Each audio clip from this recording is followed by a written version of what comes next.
Okay, I think I should be live. So, welcome. I never understand whether things are starting or not. Oh, microphone.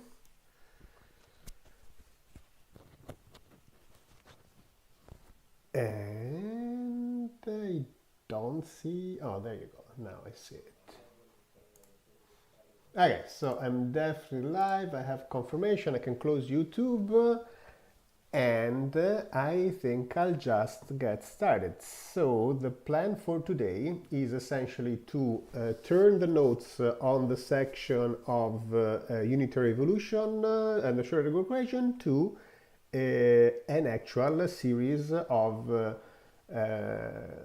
conditions that are equivalent to each other, some mathematical, some physical, so that we can have a good sense of what Schrödinger equation and unitary evolution are in quantum mechanics. And it should map to what we have in classical mechanics, meaning that unitary evolution should be deterministic and reversible evolution because you have a Hamiltonian and the structure is basically the same. So let's start with that. And I need this. Okay, and let's see, I should be able to see the chat here, see my face here, and see this here. Okay, oh, this is a little bit too big. Is it? Or is it the correct size? No, I think it's the correct size. Okay. Okay, so let's get started. This is the part. So let's start with section. And that's basically I have to find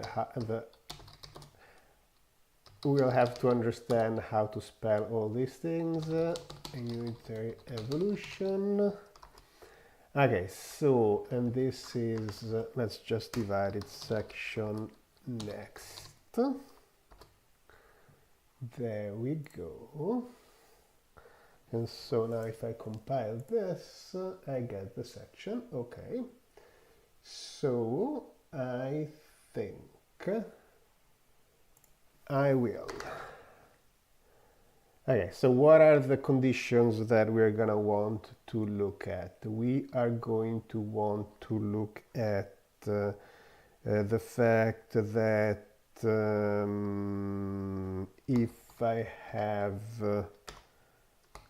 if the norm of the state remains normalized, I have unitary evolution. So let's write that. So normalization over time equal unitary evolution. Then if I have so orthogonal states remain orthogonal, that should be also unitary evolution. Then if the inner product between state and state at next time step equal to 1, then this is also unitary evolution. Then we should have that yes, conservation of entropy, conservation of probability, that basically is covered by those. Let's divide this into mathematical and physical. Preservation of uncertainty, this I thought I can actually have it in terms of Gaussian state observables, as we'll see later. And then continuous sequence of measurement. There are probably going to be other things. But let's start with writing the math for some of these. Okay, so the math for this would be begin equation, and I think I need a begin a line. That would be it, I think. No, aligned. I always get those two mixed up. Or not.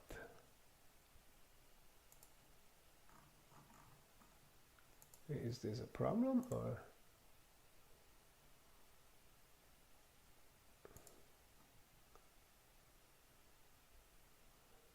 Okay, let's start writing something maybe. And that would be this. Basically we have psi of t plus dt, psi of t plus dt, that thing, the norm is equal to 1. Okay, so the condition, how did we write conditions in the rest of the book? Why don't we go and look at that? Do I have something? No, exactly. No. Good morning, Tobias and Geraldine.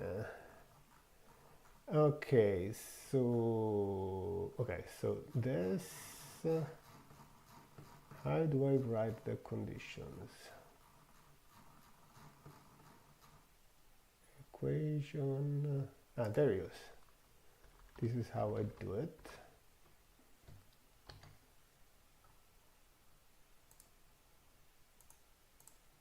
And so if I paste this here, is it going to work? Absolutely not, because equitext is defined somewhere else. There you go. This has to become a part of the book instead of each document. Housekeeping, to do housekeeping. This should be moved into the formatting of the book. Okay. All right, so that is good. So this, why don't we call it dr norm? The evolution preserves normalization. That is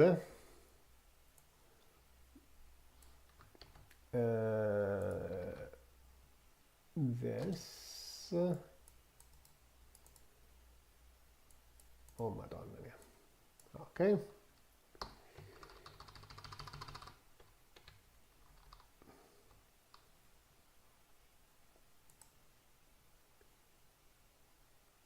Before you all want me to tell you, he says hi. Okay, me? Hi. Okay. Okay, so this, I have 4-year-old followers. That seems strange. Okay, so this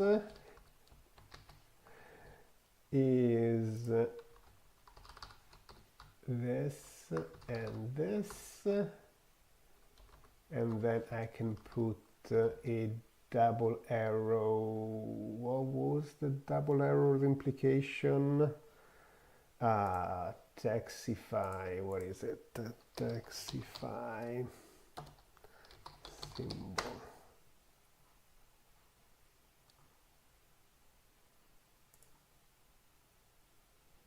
Okay, so if you guys like don't remember symbols in LaTeX, there is this a website called Detaxify that you draw with your mouse the symbol and it tells you which one it is, which I find it extremely useful because I can never remember like LaTeX symbols. Okay, so this would be the condition, right? If I have a state that is normalized, then the state in the next time step is normalized. So this is how it would work. Now let's see if I can actually prove it. And then I have that this is equal. We're gonna prove things in real time if I'm able to, and write latex, which is always a pain. Okay, so this would be psi of t plus d psi of t, right? And the same on the other one, on the other side. Okay. And now what I would do with that, then I actually need to expand this thing into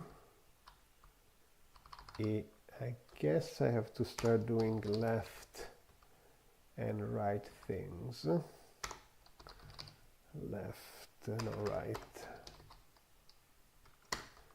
Okay, and this closes the cat. Or the bra. Okay,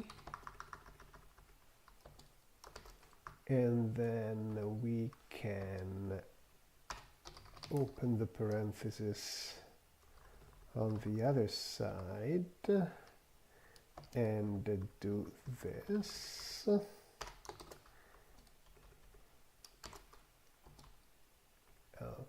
Okay, I think this is correct. Let's check. Geez, it's hard to read. Okay, that's the thing. Then we take this into the two pieces. There we go. Okay, I know maybe I should do it the other expansion first, otherwise this is very difficult to read and follow. So let's do this. Actually, no, let's get this.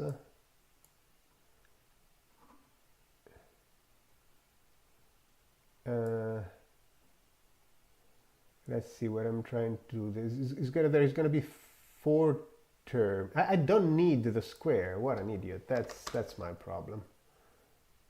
I don't need the square. Of course, if the square is 1, then the thing is 1. This is the norm. I don't need the square. I need the square later when I'm doing the projection from one thing to the other. Okay. And now, since I do not have the square, this is gonna be that. And now, okay, so I don't need this line anymore. What I need is this without the square. And there you go. And now I don't think I need to break it. I can just write the 4 terms first. Let's see, well, I've already written it, so let's leave it, but let's do this. So this with psi of t, and then we have d psi of t with psi of t. We can get it here. There we go. And then we have oops, I can remove this. Okay, 1, 2, 3. So the D here, and the D here, and not here. Alright, so now I should have, there we go. So we have the psi with the psi, the d psi with the psi with the d psi, and the d psi with the d psi. And I think we can remove this. This is just junk. Oh, this is always so much slower than I would like. Okay, so now we know that this is 1, and we know that, well, this is going to be O2. Okay, so we are going to say that this is 1, this is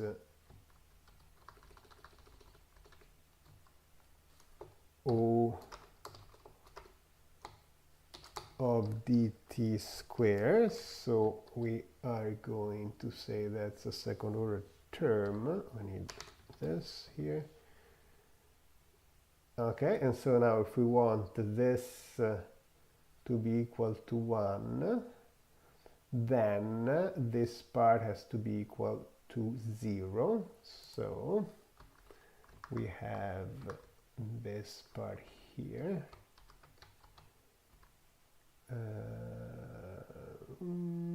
That's probably going to be in another aligned section. But no, let's do it in the same. See what happens. 0 equal this. Okay, and that's fine. And now I need to say that okay, I need to write that as some sort of operator on this side, and I need to show that that operator is Hermitian, and so that should be that I take this as script, no, it's mathcal in here, mathcal t of dt on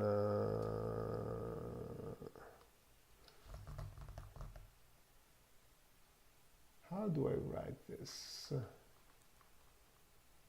Like this. This would be with a dagger here,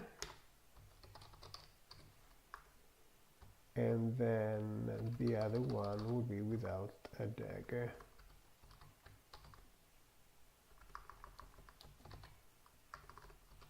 Okay, and we'll have to figure out the notation for this.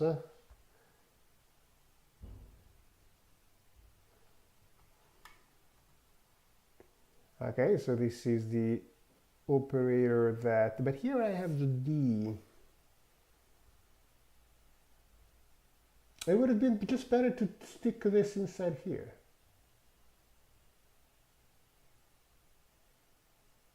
Yeah.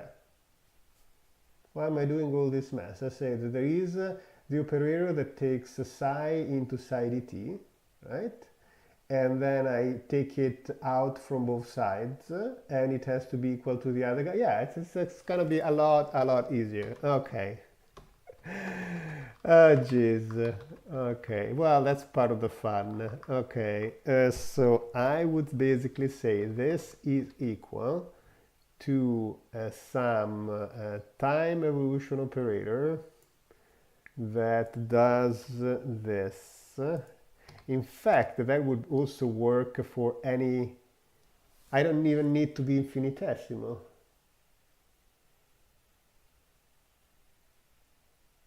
Right, because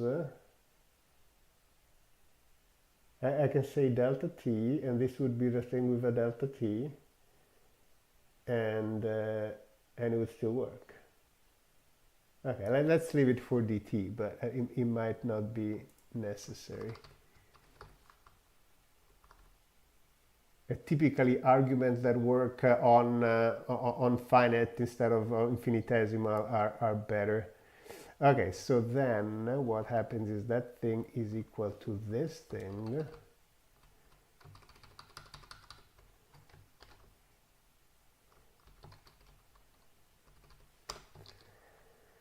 Okay, and then this now is simply equal to this with the dagger and this without the dagger inside, like this, and this has to be equal because of the condition to this without okay, so it's probably better to say it in word. Okay, so basically what we were just want to say that now this has to be equal to this, and therefore this whole thing must be a unit, and therefore the t is unitary. Okay, so let's why don't we show that now? We start writing the words.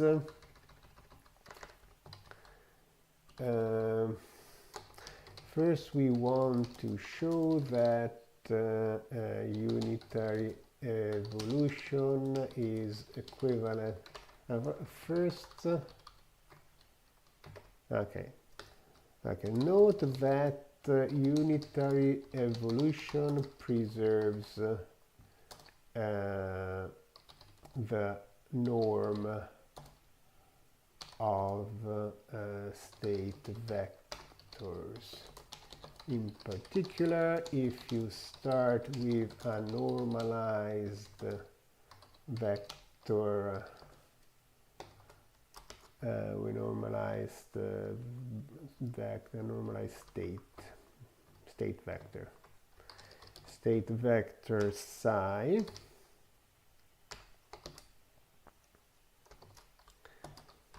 of, let's say, t0,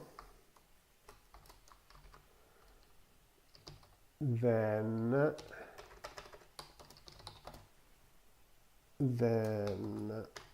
psi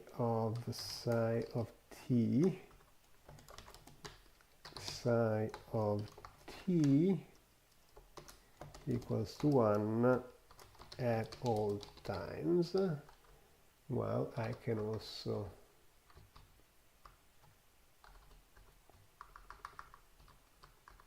why don't we call this u of delta t? Yeah, let's put it down for now, delta t. There we go. Alright, so another unitary evolution is delta t preserves the norm of the state vector. But if you start with another right, let's call it psi of t. Then psi of delta t. These are the things that while one writes the books, there are going to be so many. Let's put it as an equation. Okay, so there we go one way and the other, and then we prove that those conditions are equivalent, like we should do. Okay, so sev t equal and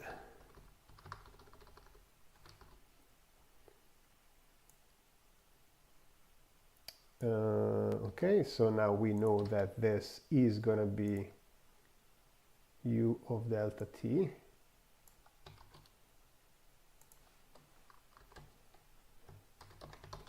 Okay, that, and then this is also be this, and then we know that and equal. I wish I could just write the equation and turn it directly into LaTeX. It would probably take a lot less time. Okay, so now this goes out of here, and goes into the middle part and gets a dagger, and then this goes inside here, and then this of course is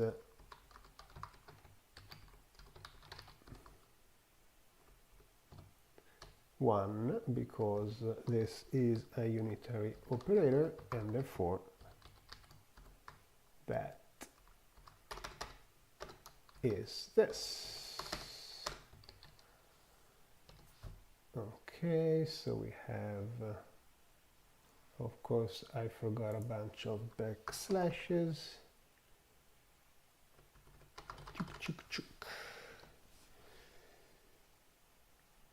Okay, this another, so I don't even, let's say that is.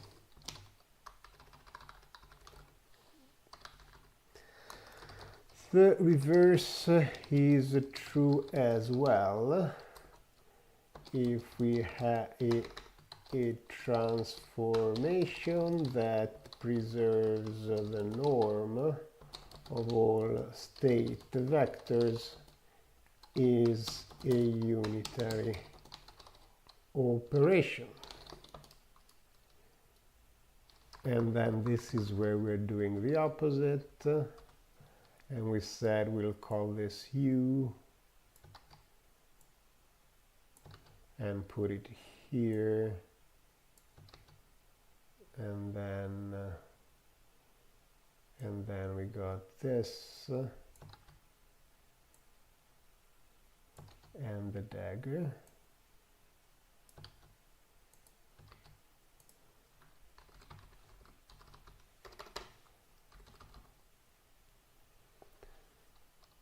We have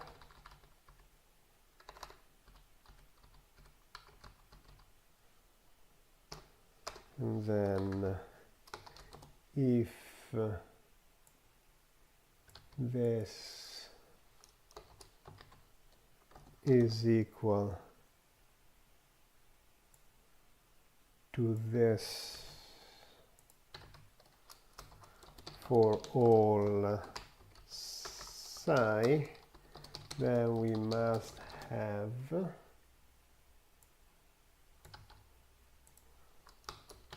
U dagger U equal to 1, which is the definition of a unitary operation.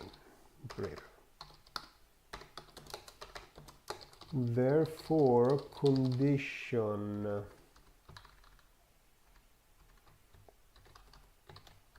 derivation preserves the norm,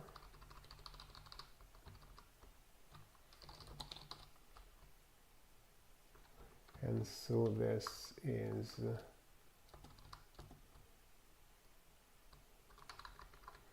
is equivalent to condition, and we need the condition that is the original one, which is going to be unit. Okay, our unit, the evolution preserves, the evolution is unitary, and this would be, we have it here.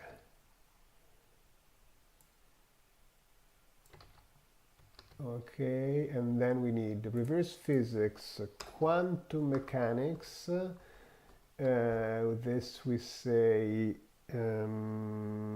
unitary evolution, condition unitary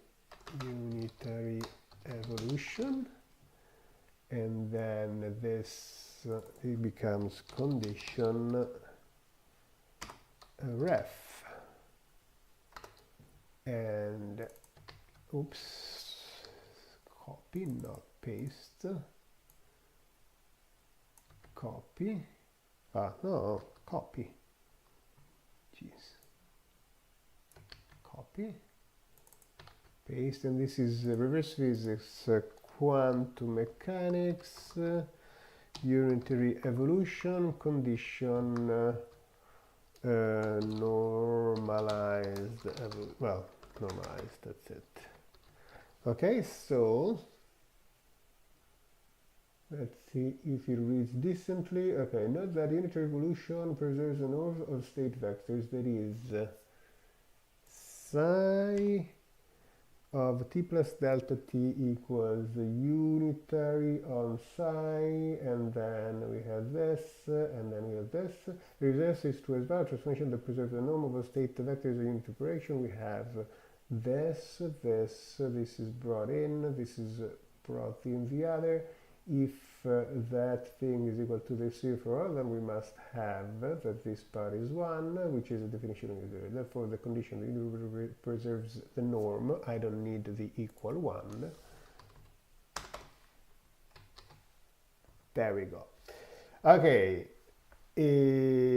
So the notation XAY is only ambiguous for self-adjoint operator, right? Or, no, we assume that A acts on the right by default, and so if it's acting on the left, you get the self-adjoint.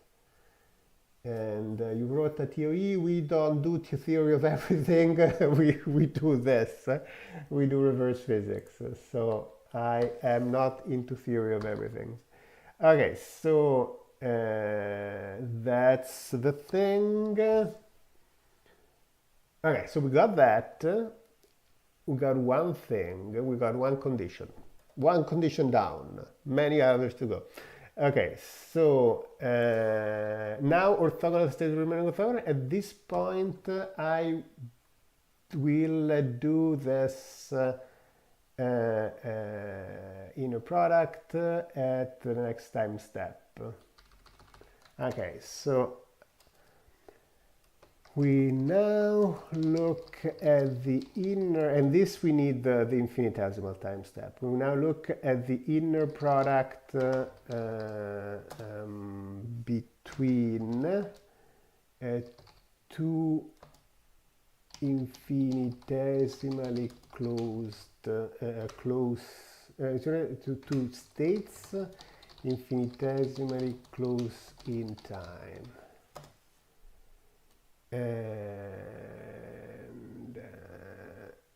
okay, so now is the thing of looking at the inner product between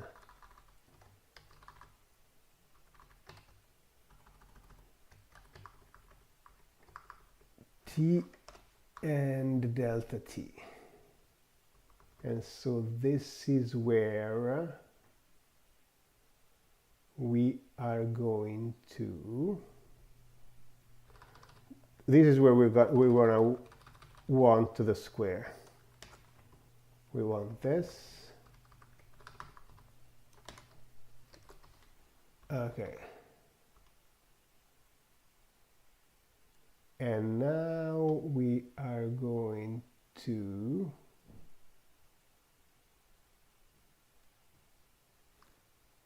this is where we're going to have the product, and then we decompose the product, and then we're going to have the sum of one thing plus the Hermitian is right. This is where we're going to need that the infinitesimal time step can be written with a generator. The generator, with the fact that that I have the Hermitian conjugate equal to itself of the generator, then it means that okay, so I guess that's another condition. So, right, that's another condition. A unitary transformation is unitary if the infinitesimal time step can be seen as 1 plus I Hermitian operator. Yes, so that's a separate condition, and this is something that we're going to find over and over, so I might as well write it. So this is Hermitian generator. You have condition Hermitian generator. Okay, the evolution, the infinitesimal time step of the evolution can be written as u of dt equals should we have 1 or I for the identity? This is something to decide. Let's write it here. To do, decide whether the identity operator should be 1 or I or something else. Okay, so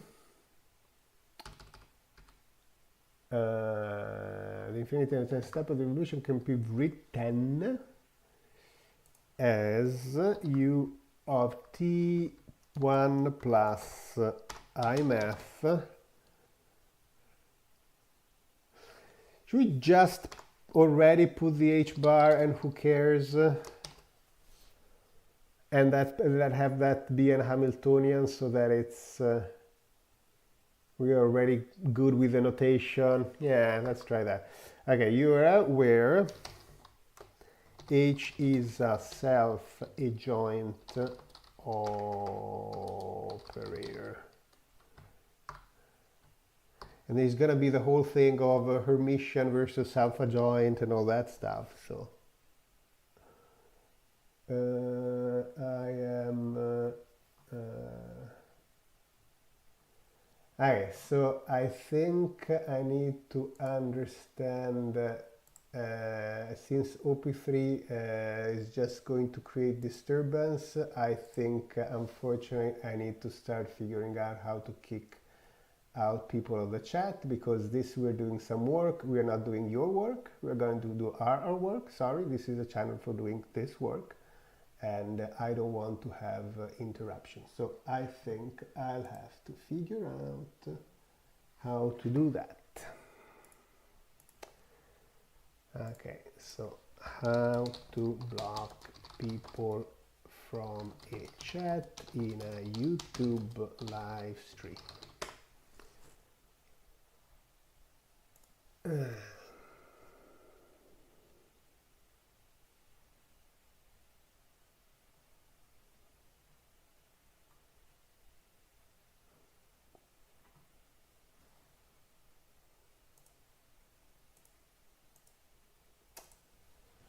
I need to do it on YouTube. What a pain. Well, I needed to learn at some point, so I guess I'll have to do it.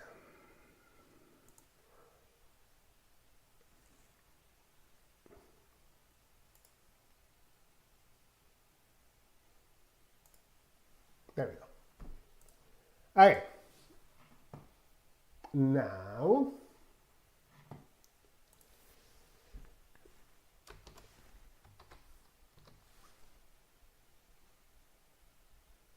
alright, the infinitesimal step of evolution can be written as u dt equals 1 plus I dt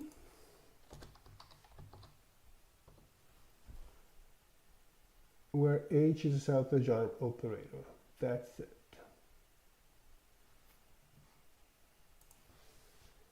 Note that the unitary evolution preserves the normal state vector, that is that thing, and now I have to show that these two things are equivalent. Okay, so I have to do it here. Okay.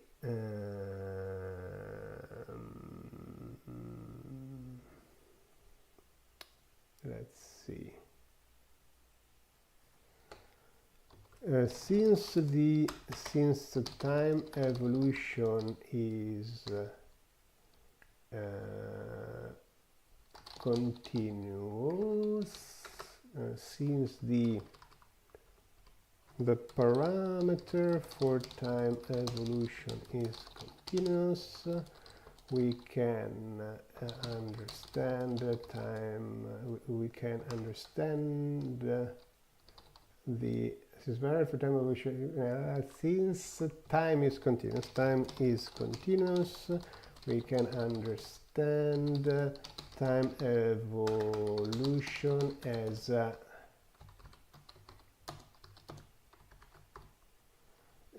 continuous series of time steps, that is u of dt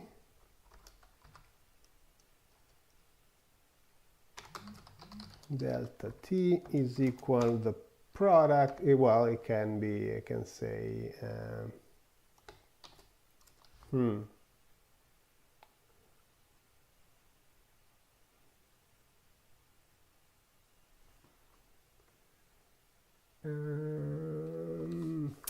these are the things where mathematically it's basically impossible to have them clean, so we have to fudge it like we do it in physics. If a time step of time steps, u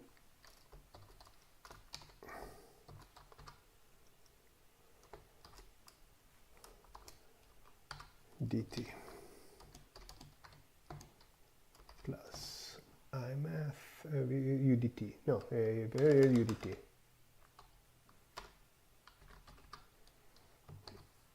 Okay,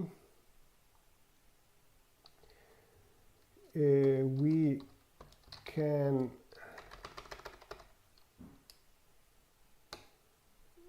since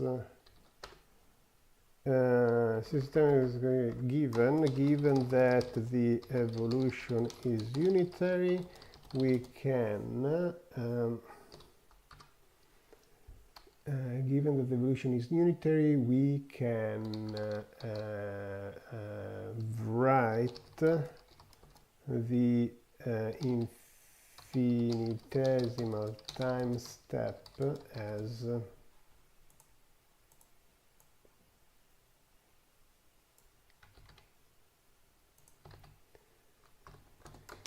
in fact, so why can we do that? Because it's going to be essentially this. It's going to be the thing that I was writing before.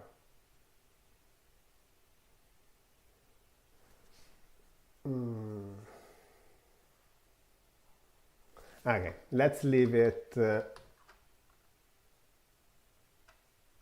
Okay, let's say that is the following condition is equivalent to I think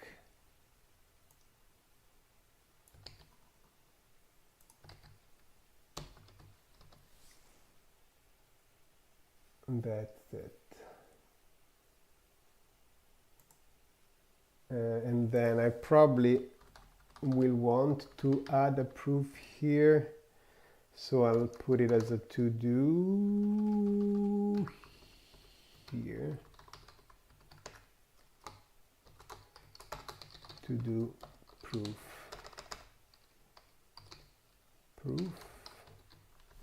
I mean, this is fairly well known, but it probably can even lift some proof from somewhere. It's not really a big deal. This is one of the things that is very widely known. Okay, so probability preserves a norm. So now that we have this, we'd like to reverse. So if we have this, now we can start saying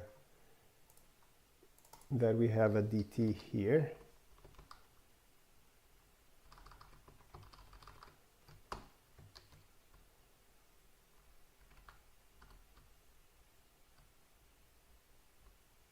And then a dt here, and then a 1 plus I math h bar h. Oh, there is the sign of this stuff as well. Wait a second, I'm getting the thing wrong. Well, yeah. This is wrong. It should be 1 plus h divided by I math h bar. That's what the convention is. Okay, and now it makes sense because h dt are units of phase space and it's divided by h bar, which is unit of phase space. So this thing is unitless. And we can put the dt above, which looks nicer.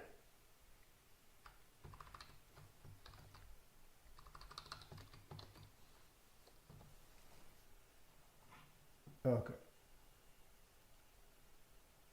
That's it. H dt I h bar. And that's it. U dt. And now when we are here, this u dt becomes that here. I can copy it.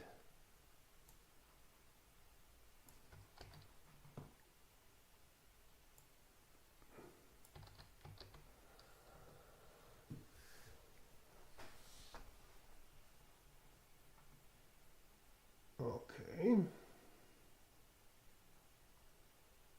And then, so we have this and the other side. So we should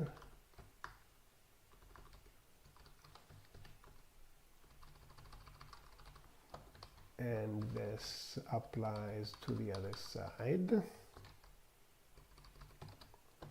And this is where now we have the same thing. But all, oh, I forgot this. This should be now all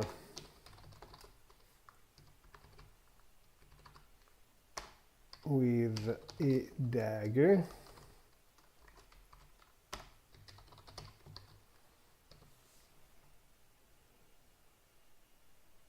Okay, and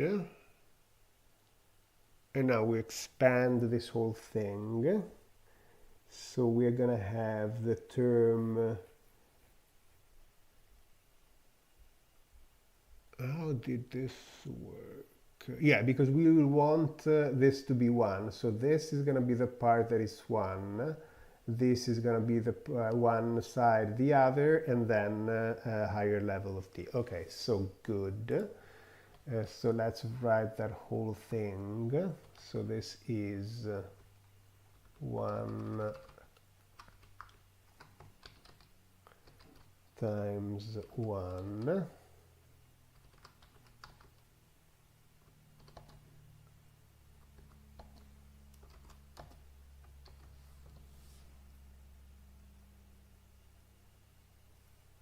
And this is the thing.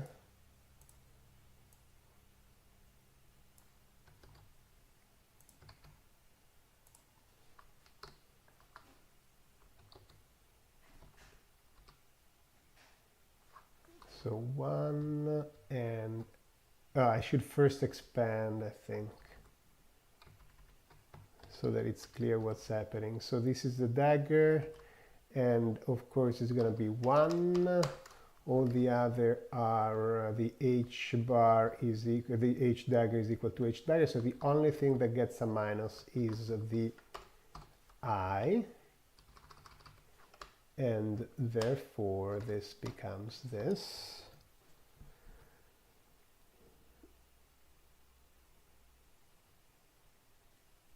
Let's see if we can see it compiled. We can't see it compiled. What's going on? There it is. Okay, so 1 plus, 1 minus because of the I should probably just remove this 1 there. I think it's pretty clear what's going on. And then we have on one side with this and the other side with the 1. And then the other side is going to be plus this, and this is so I did first on that side, so now this is going to be the 1 on this side, and then the minus on the other one.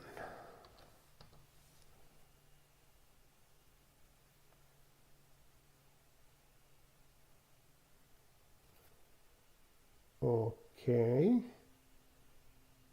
I probably want to invert those two terms, which I think it would make it clearer.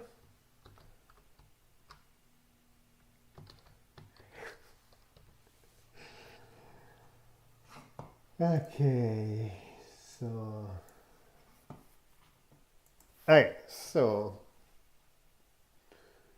and we need the O of dt squared plus O of dt squared. There we go. And so there we are.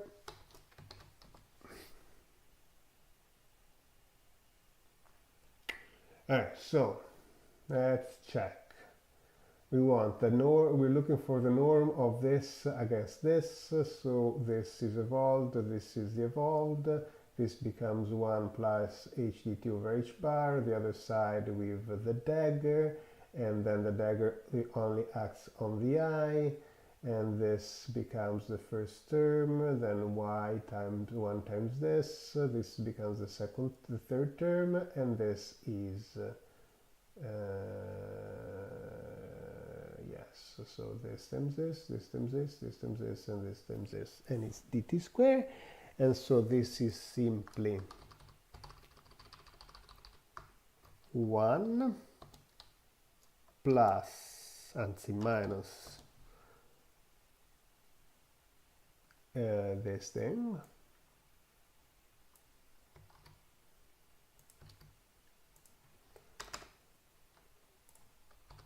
plus the same thing,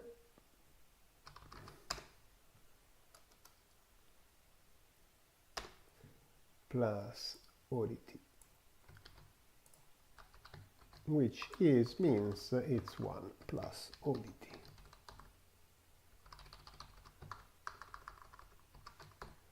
Okay, the projection from one time to the next time step is 1.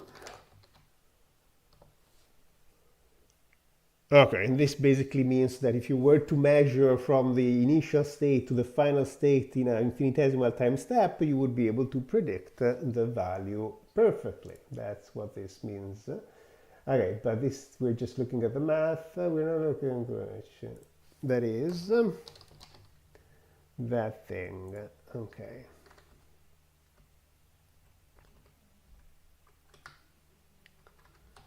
Which means that the projection or how should we say that? Which means that the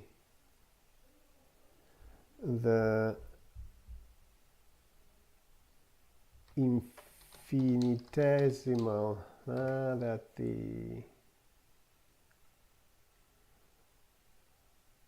the projection of the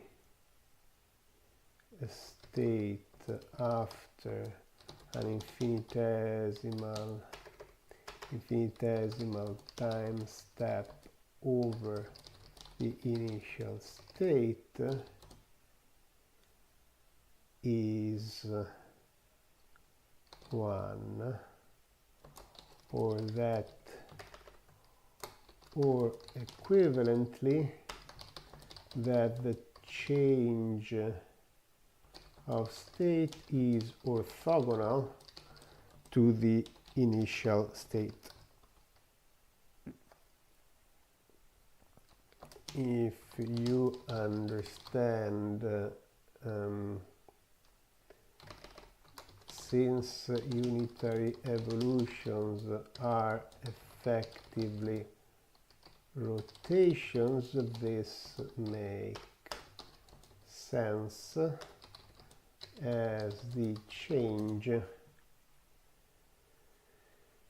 evolution is effectively a rotation in the Hilbert space. This makes sense as you know that as the infinitesimal state, the change in a rotation is perpendicular to the radius. Okay, so that's one thing. We can note that the converse is true as well. If the inner product between two states infinitesimally close, it's not really, it's the square of the inner product. If the square of the inner product between two states infinitesimally close in time is 1, then the evolution is unitary. Okay, so do I need to write that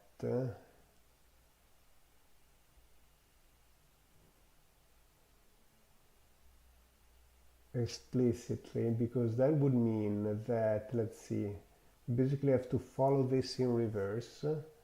We say we have this equals to 1. We already know that this is true. Well, we know that this, if u is continuous, we can always write this in terms of some h. And then, okay, so we just, let's just write it in words. In fact, if we,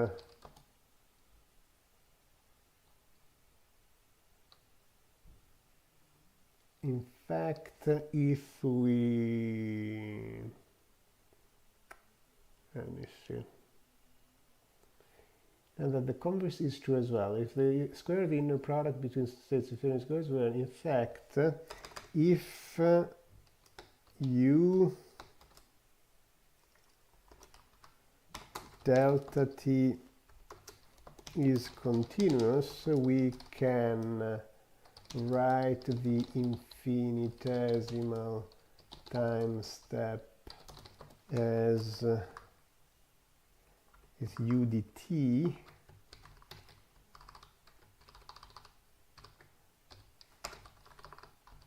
equals 1 plus some I wouldn't want to call it h at this point because I don't want to say that it's a Hamiltonian. So let's call it O for some operator O. If we expand the previous, if we follow the previous proof argument in reverse, we will find that O equals O dagger,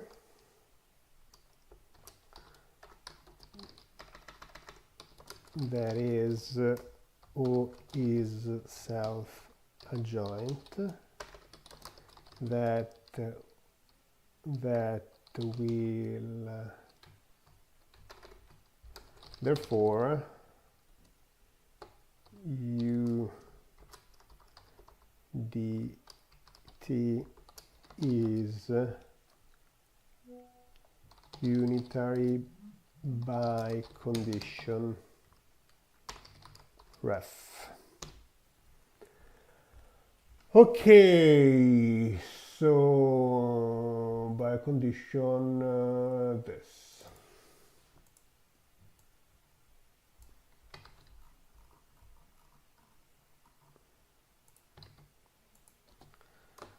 Therefore, and this is I need the new condition. Okay, therefore use condition, let's say unitary born. It's a unitary born rule. I can say, yeah, u born, why not? The square of the inner product between two infinitesimally two states infinity close in time is 1, and then we can just write it as 1 dt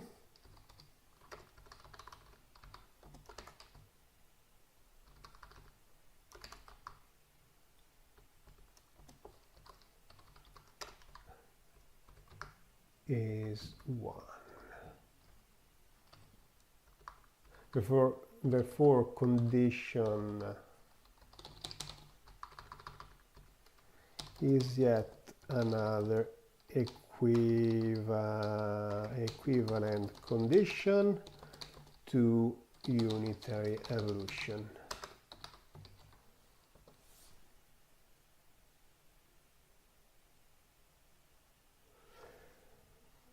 Actually, this thing here is actually the Schrödinger equation, so we might write it in terms of that. Anyway, so Jordan13 is asking, if it's not disruptive to your work, I was wondering how you felt your interview with Kurzweil. I felt it went well, but would you mind sharing your experience? Have you done interviews like this before? I only did one on another podcast. Oh, geez, I forget how it's called. I would have to go and look at my email. And no, I think it went pretty well. I mean, Kurt is he's a very nice guy. Like I met him through YouTube. Actually, he reached out at some point saying, "Oh, you do stuff on YouTube. I do stuff on YouTube." So we chatted sometimes, and he's very good because also he pushes a little bit when he's doing the interview. He's not just saying So he tries to put sort of more interesting and difficult questions. So I think it went very well. Now I'm sort of still in the so it gave the project more visibility, which is seems intellectually aggressive. I don't see it as aggressive, and maybe because I'm Italian and we have a different definition of being aggressive. I mean, he prods, like he asks things that are, you can say, that might be problematic for the speaker, right? So, you know, if I say something and he says, but wait a minute, this doesn't mesh with something else, he's gonna ask the question, and I think he should, because otherwise there's no point of having the interview. So I didn't feel at all that he was aggressive with me. As I said, like we're basically friends at this point, so it didn't, yeah. And then plus it was interesting, I guess, for both. Thank you. It was interesting also because both he and I work on the medium of YouTube, and so he was a lot more free to sort of pause and say, okay, no, wait, let's redo this bit because I said this word and I didn't want to say this word, or I get confused and I said, okay, let me like redo the take. So we were very open at doing that, and yeah, just because you know, even when I do videos, I do that. I do the take, I cut, and so on. And so it's fun for me, sort of seeing him doing the same things. So uh, yeah, I know. I guess the result of that is more the increased visibility that the project had, which in some there are the good things and the bad things. The good things is that now I have a couple of people that are interested in discussing some of the details, which is what I want. But then, of course, there are all these people that, again, like the guy before, they are trying to peg me some theory of everything, and I don't even do theory of everything. So I have all these emails that come and say, oh, I've done this and this. I say, yeah, okay, I don't do that. I don't do cosmology. I don't know anything about dark matter. So even if you tell me these things, I don't know what to do with them. And so that's a little bit of a pain. So Tobias says, are you sure that the UU dagger for all implies unitary because psi is the same on the left and right? Only the diagonal element of U and 1 are the same. So let me think about that. Okay, so you're saying, suppose, yeah, they're a hungry bunch.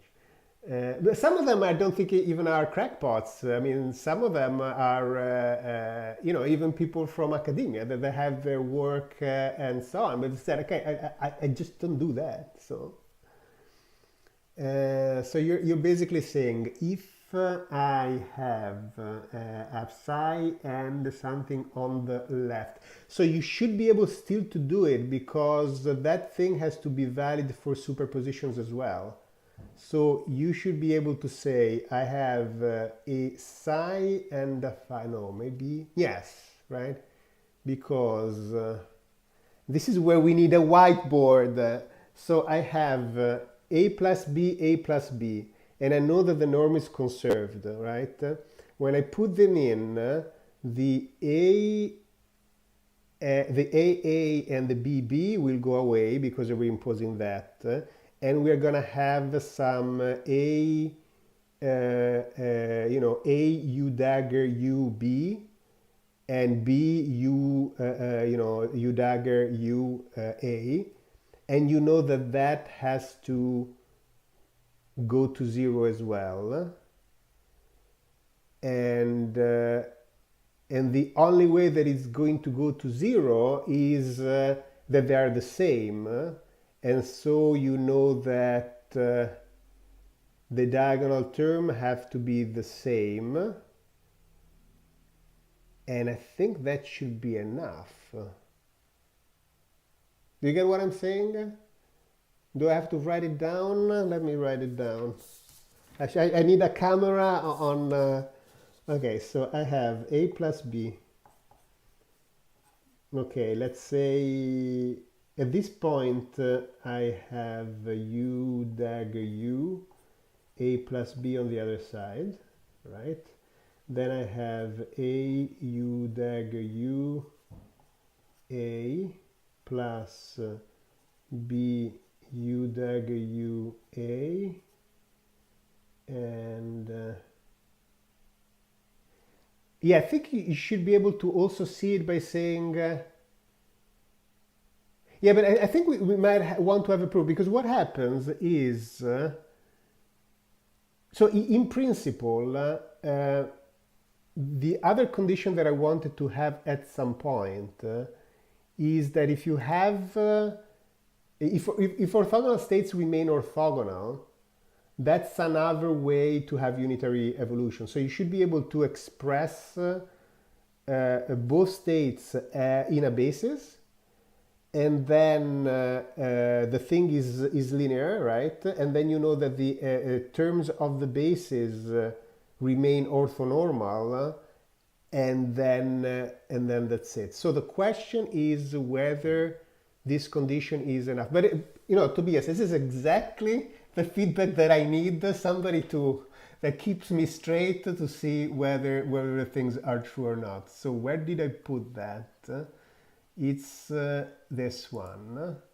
So we'll put it as a to do here. Check that the cross terms are also going to work. There you go. Probably look at the norm of psi plus phi. Okay.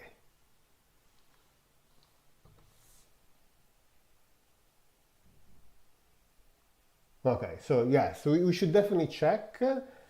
And you know what? We should probably even put it because if it's something that I had to think for a minute, it should probably be there.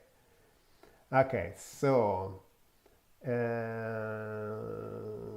don't know whether I should do that or should I continue with the rest. I think I want to continue with the rest first, and then we'll fix the detail. But these are exactly the details that we have to check. Otherwise, this is just junk. Okay, so blah blah blah blah blah. What did I write here? And no, it's not on this. It's on the other one here.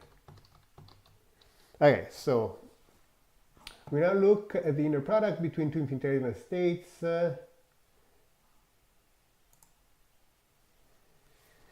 We say in particular how the square of the inner product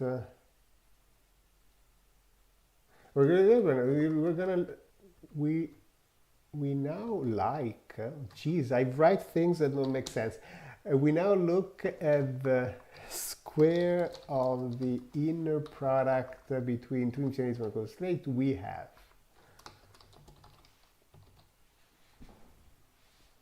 Oh, very good. Yes, try to fix it and then tell me how it works, and then it would be amazing if we were able to have like different people working on these different things, and then we dump them together. And okay, so we now look at the square of the inner product between two infinitesimally close, two states infinitesimally close in time. So we have this times this, this is a u and this is a u on the other side, and then this becomes I plus h dt, and this becomes the Hermitian conjugate. Hermitian conjugate gets the minus, and then this is 1, this is the minus h dt, and this is h dt, and then o dt. And then 1, 1, 1 minus h dt. H dt is that, and this means this go away, and this is 1, which means that the projection of the state after infinite times of the initial state is 1, or equivalent that the change of state is orthogonal to the initial state. Since unitary evolution is effective rotation in the Hilbert space, this makes sense as infinitesimation in rotation is perpendicular to the radius, like you're rotating. Note that the converse is true as well. If the square of the inner product between two states, yeah, basically what we're basically saying here is that the variation of the yes, because this would be the square between the variation. It's kind of a different condition. One says that the projection of one to the other is the same. The other one would say that the change is orthogonal to...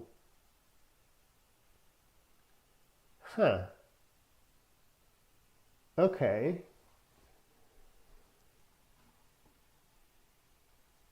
Now I want to write that as well. I like having multiple things. Okay, so that is okay. There is a square of the inner product between two states. So why don't I can put this as a follow-up to have the other condition. I like that.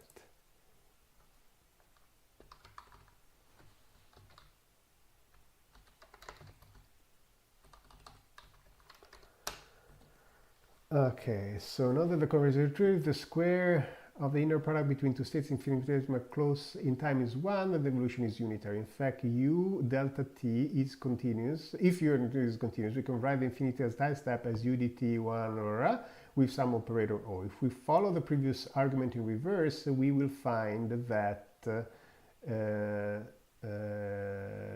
yes, that is okay, so let me think also for notation. We basically have psi. Okay, so this is yeah, probably we need let's say subsection notation, and so we have psi of t plus dt equals psi of t.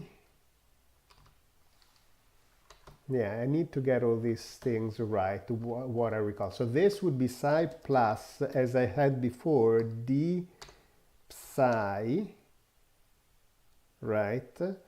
And then this we said that it's equal to 1 plus frac h dt over I math h bar psi of t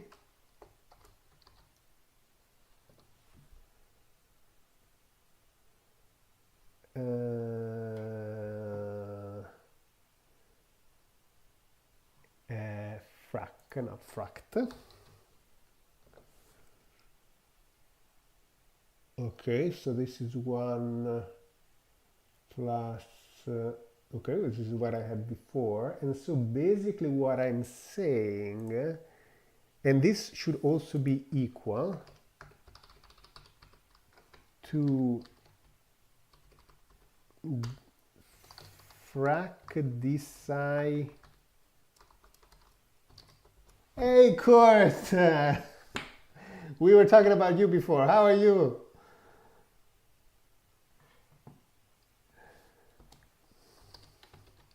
Okay.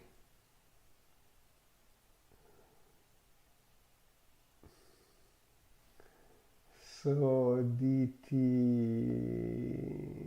yes, and therefore what we are essentially saying is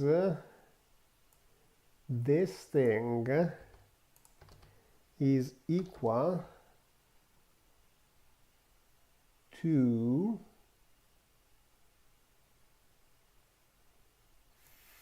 frac h. Yes, that's exactly right, and this is the Schrödinger equation. So when I write this condition here, I can basically say that this is the Schrödinger equation. That's so instead of call it something something, this is going to be the Schrödinger equation condition. And let's rephrase that then. So this is going to have to be redone completely. So let's do it later. So this is going to be Schrödinger equation,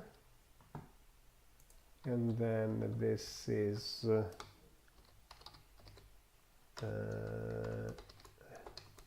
let's do it like this.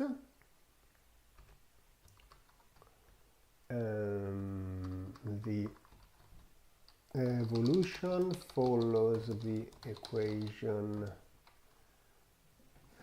Kurt just said hi and that's it. He's not going to say anything else. The evolution follows the equation. That's going to be d psi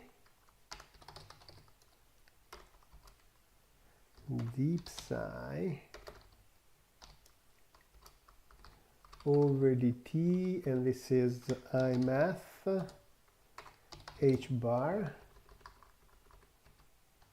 equals h psi of t, right?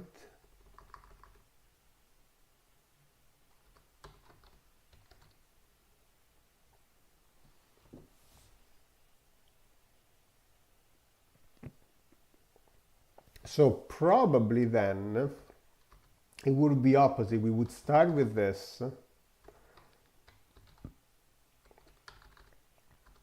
and so I don't need this anymore. We would start with this and then find that the unitary evolution is the same as that. And okay, so I can just remove all of this and we can see that that's the thing. So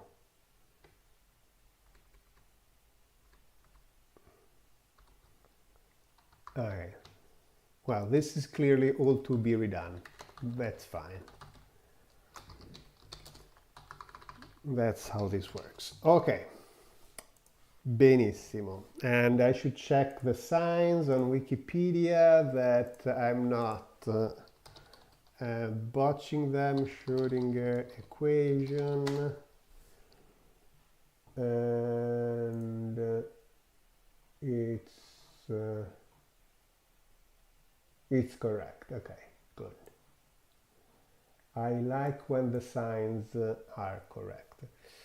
Bada-boom, bada-boom, bada-boom. Okay, so actually, why don't we write this outside, which is probably what people write anyway.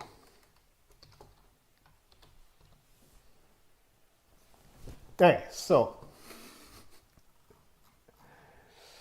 okay, so I don't need this anymore because I'm essentially done. Now everything checks out. Okay, so since the unitary is so the above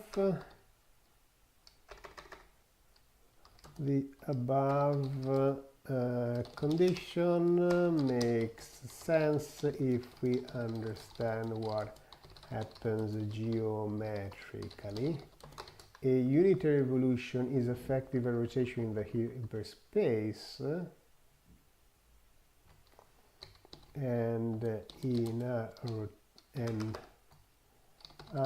the infinitesimal change under a rotation is perpendicular to the radius. The state vector, in our case, the state vector is the radius,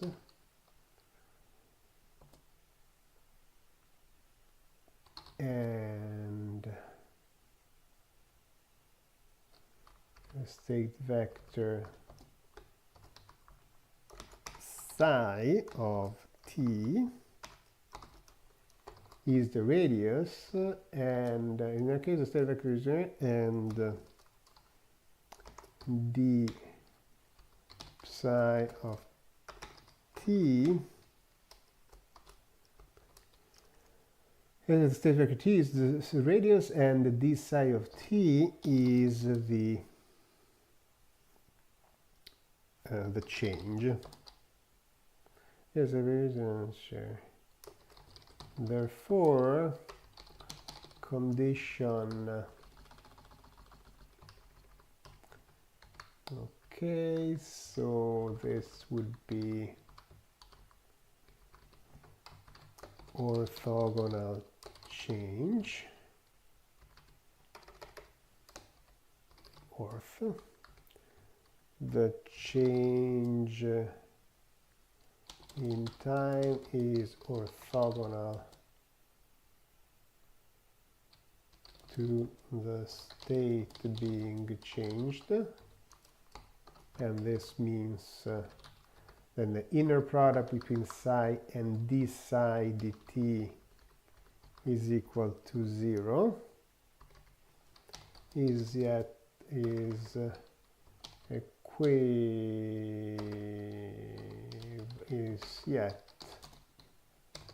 another equivalent condition.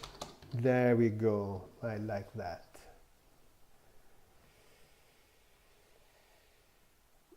Okay, by unity condition, this I think is this one now.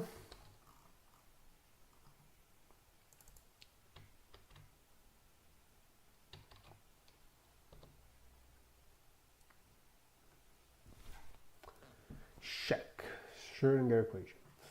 Okay, so we have already, in principle, 1, 2, 3, 4, 5 conditions, which is good. Okay, so why don't I start thinking about, I need the orthonormal. So, another way to characterize a unitary evolution is through what happens to an orthonormal basis. And is there ways in quantum mechanics to write an orthonormal basis? Let's call it the EI.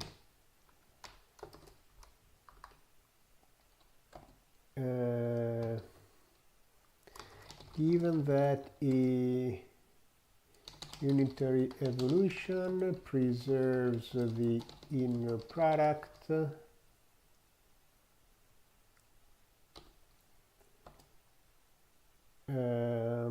then we'd have that U of delta T applied, well, why don't we put it like this? Well, no, okay, that's probably what people would expect. So, you know, the unitary evolution preserves the inner product. That thing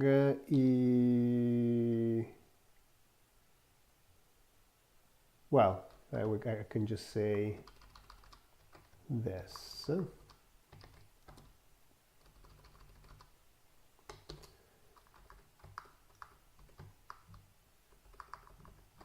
I think it's easier. I and J.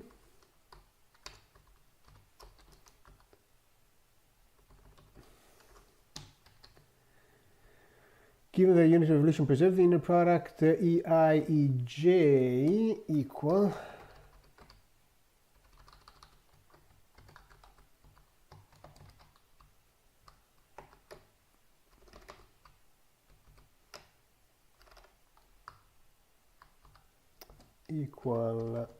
delta IJ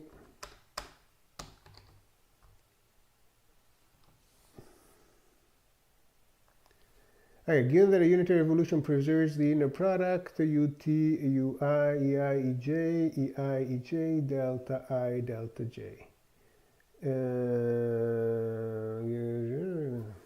Therefore,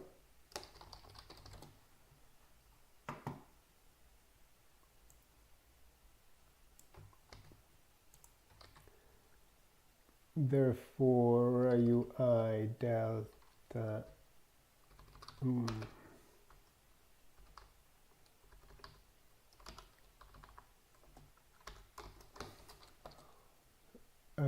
form another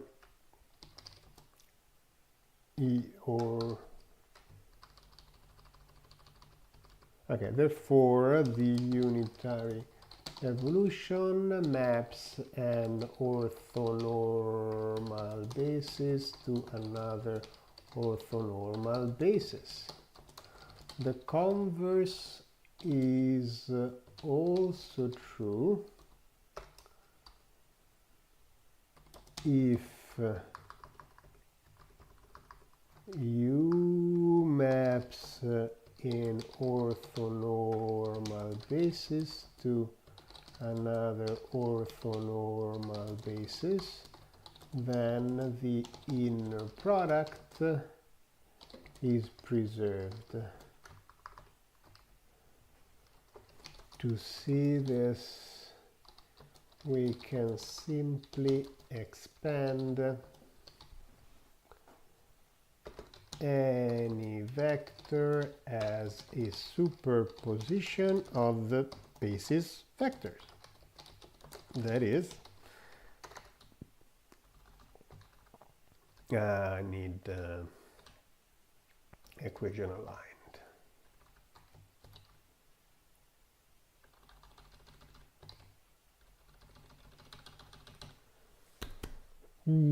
Okay, so we have psi and phi are two favorite vectors,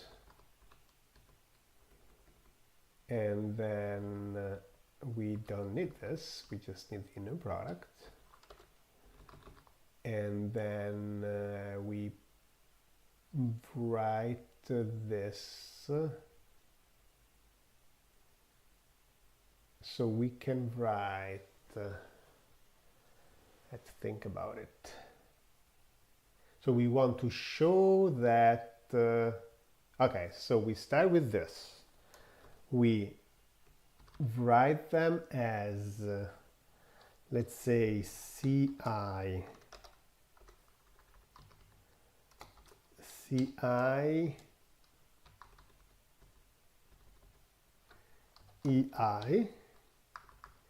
and DI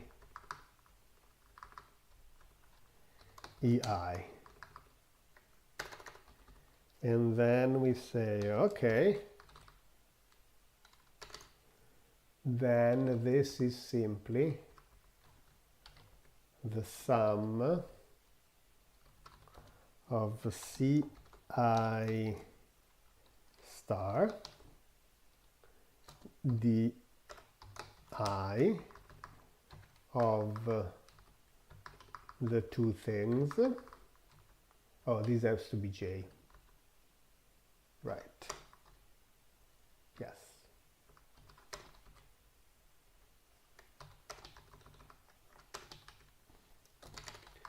Okay. But this is equal to putting a u delta t inside here, because they are both orthonormal bases, and then we can bring them back in,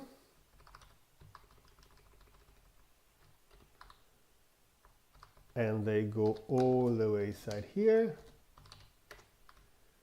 and all the way inside here, and then we have that this is equal to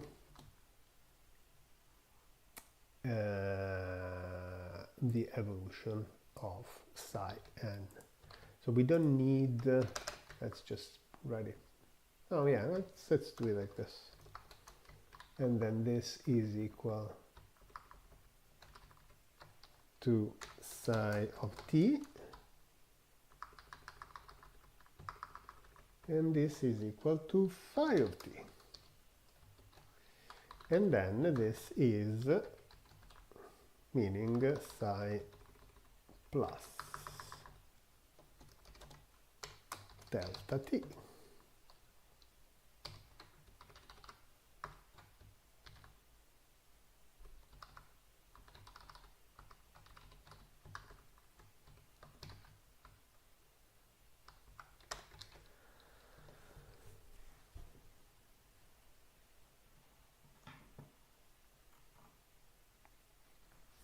Okay, so we have this, and we expand it into the bases. We take the thing out. We take the thing out. This gets a star because it's on this side. By the way, I'm like making a mess with the microphone. I didn't even think about that. And then I have, okay, it's an orthonormal basis, so we're gonna get the same thing from here. And then we bring those things in. This is psi again, and this is phi with the dash. And that's the evolved thing. And so we have unitary evolution. Yay! Yes. And so, therefore, condition and yet another condition.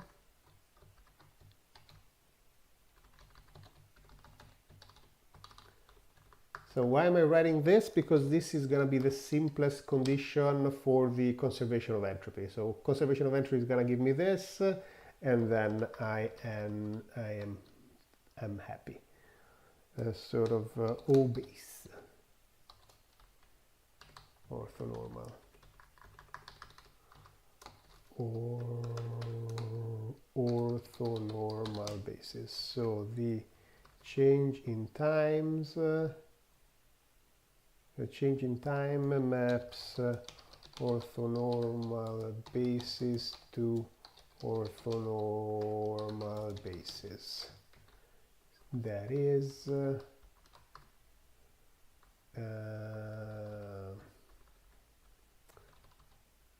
I think already here. Yes, this thing.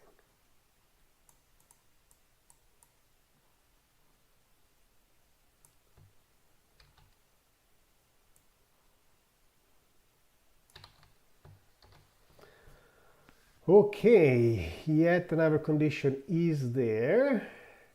Okay, so now let's work on the entropy, because I like entropy. Okay, I think it's not going to be the first one. So another, so when looking at the classical mechanics, we saw that Hamiltonian evolution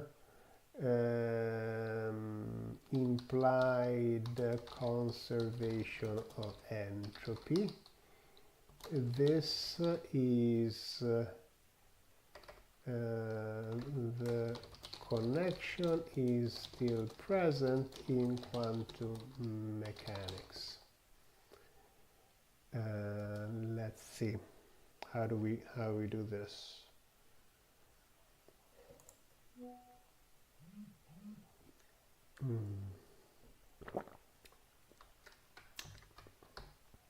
Okay, let's do it in quantum mechanics. So let psi of okay, so we need a row. We need a density matrix at a particular time, and we need to show that if I want so that we're going to show first that unitary evolution preserves the entropy, and then we're going to show that if a map preserves the entropy, then we get unitary evolution. So let rho of t be the evolution of a density matrix.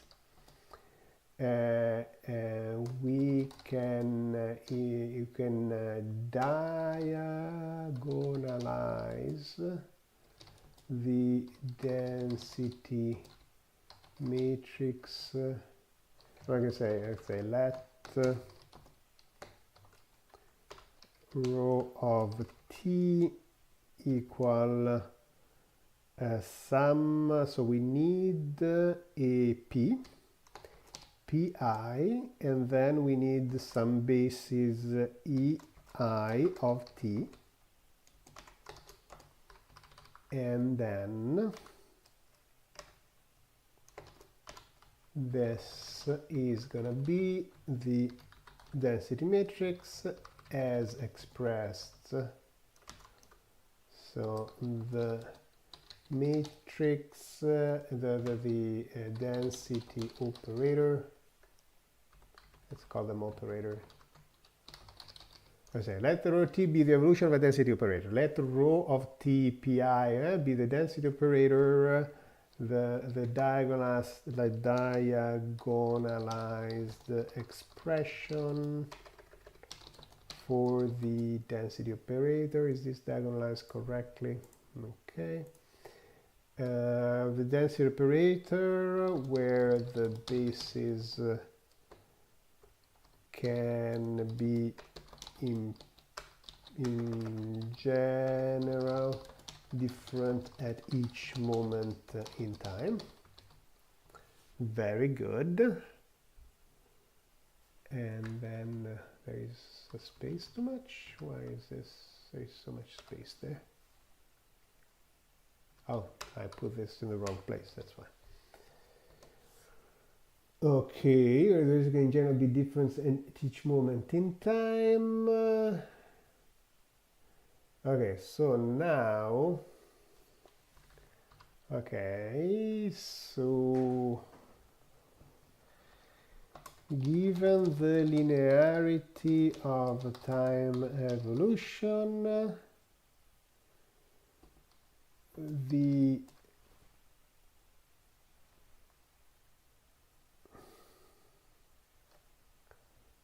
right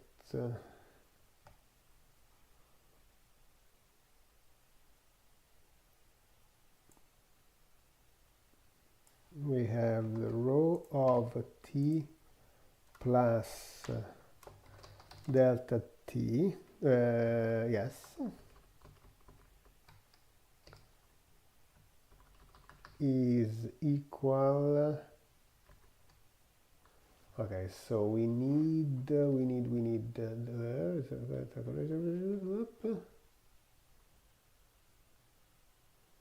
yes. Well, we can just write like this: pi equal this evolved.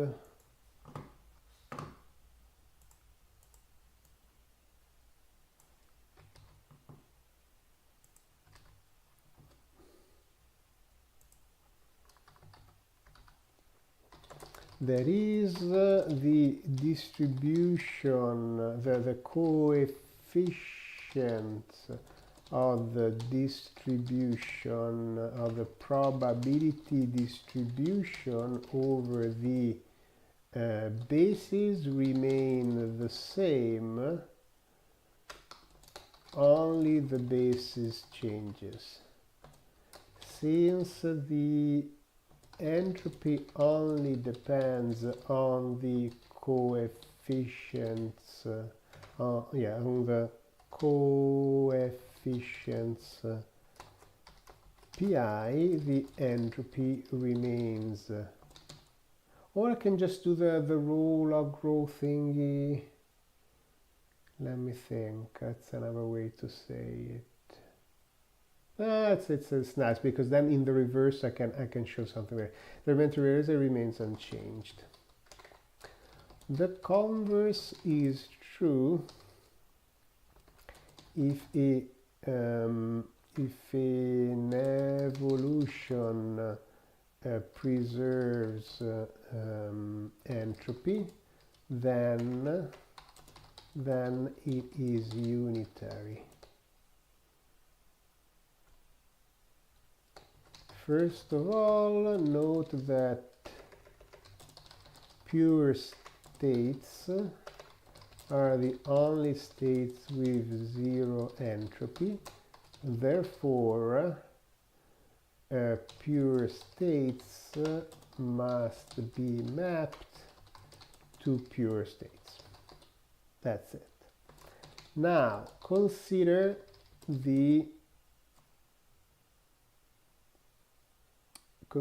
two orthogonal states. An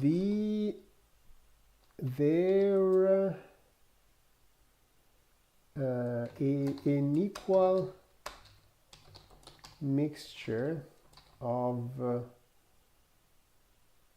the two will give us the max a maximally mixed state over two pure states. Therefore,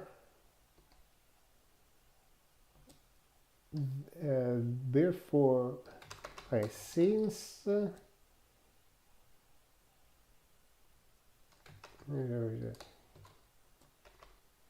this means that a maximally mixed state over two pure states can only be mapped to another maximally mixed mixably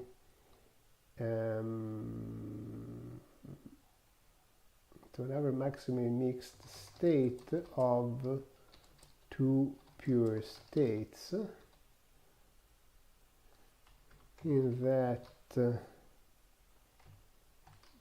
given the linearity, a maximally mixed state of two pure states cannot be mapped to another maximally mixed state of two pure states. Therefore, therefore orthogonal states must be mapped to orthogonal states. This means that in evolution that preserves entropy must map an orthonormal basis to another orthonormal basis, and therefore it is a unitary evolution. That is condition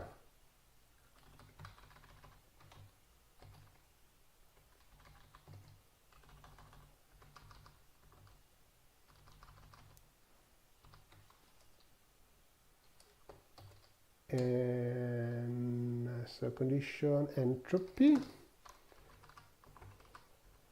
How do we call the one in classical mechanics? I should probably want to give it the same name. Book.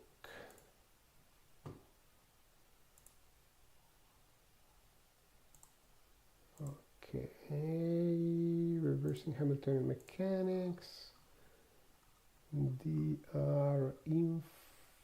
Oh, because it's information. It was info. Okay, so let's keep it.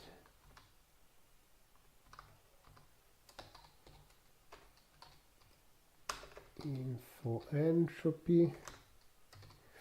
So the evolution preserves information entropy. There is no other type of entropy in quantum mechanics, so we don't have the thermodynamics and information as two distinct things. Yeah, we should probably say that. The condition is equivalent to ref. There we go.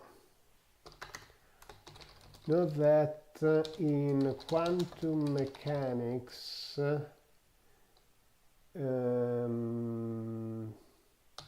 both information entropy and thermodynamic entropy coincide in the sense that we do not have two different definitions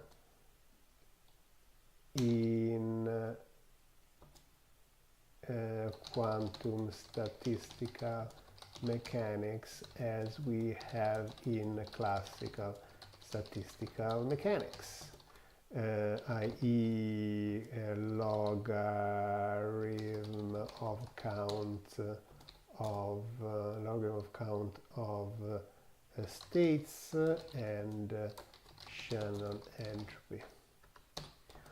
Also note that the condition is stronger in quantum mechanics as it is enough to recover, and this is the point,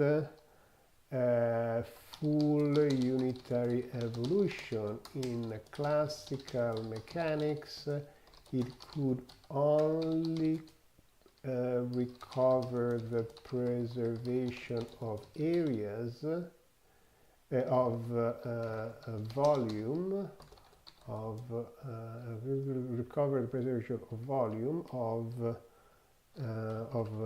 number of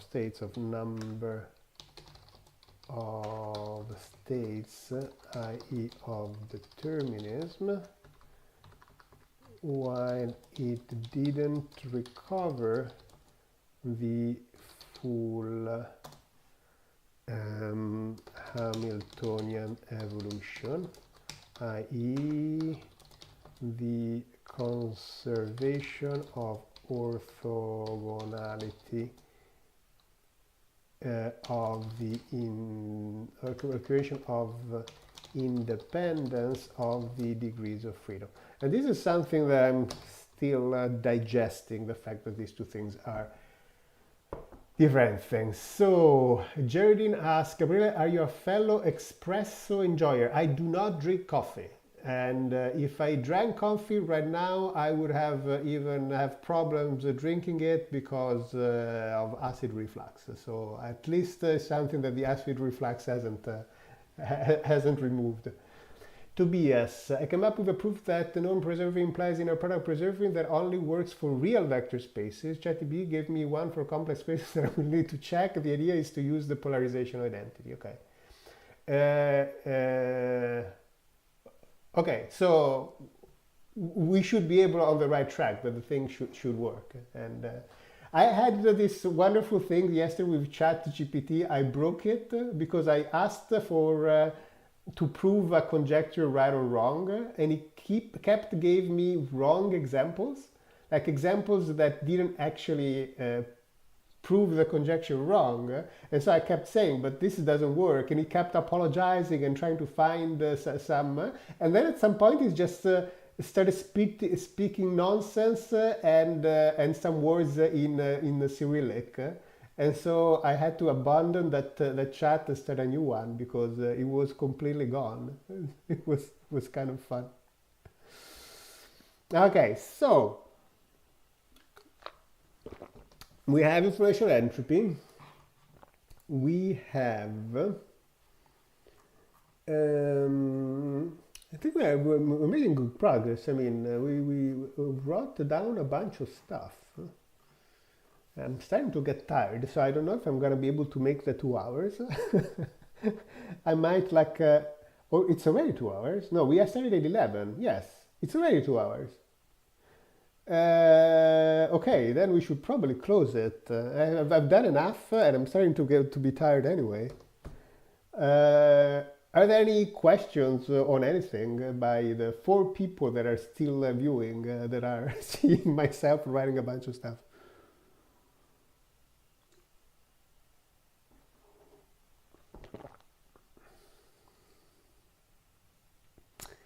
In the meantime, if people are writing questions, I will take this and commit it and push it. Where is my GitHub? There you go. Okay, so we haven't finished all the things that I wanted to write down, but it was a good start. And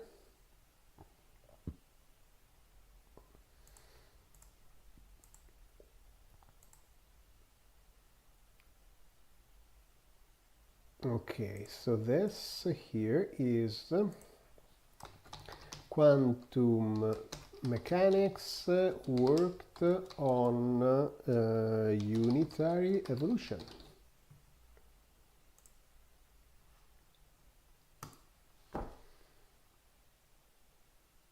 Okay, so I don't think there are any questions. I think we did a good chunk, and thank you. I hope that you guys enjoyed it, and I'll see you next week. And next week we'll probably just continue this section and try to finish it up.